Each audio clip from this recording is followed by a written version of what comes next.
Hello, it's time for another video summary of the week's news brought to you by Estate Agent Today and Letting Agent Today.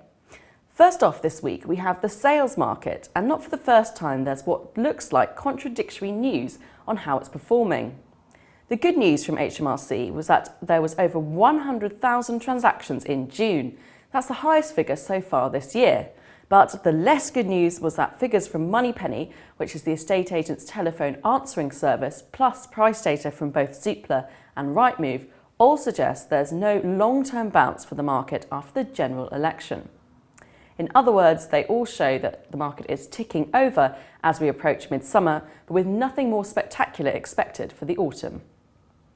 On the portals front, there was a development from Zoopla this week. It announced that those member agents who purchased shares in the firm last year have benefited from a windfall of a combined £5 million. This is because, in addition to the shares purchased last summer, a substantial number of agents have purchased a second tranche of shares. Both sets of dealings were conducted at a discount as a reward for agent loyalty, hence the windfall. There were three political developments this week. The first was that most of the four Labour leadership candidates ruled out the prospect of mansion tax being resurrected in the future. The odd one out was not Jeremy Corbyn, as one might have expected, but Yvette Cooper, who says that the mansion tax was right in principle.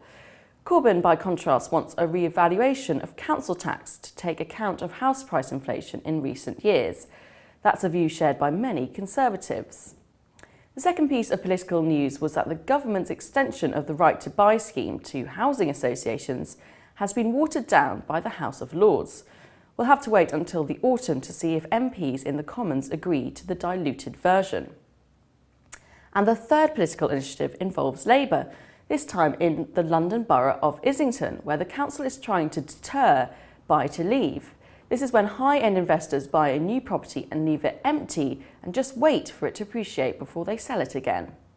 The Labour Council in Islington has branded this a disgrace.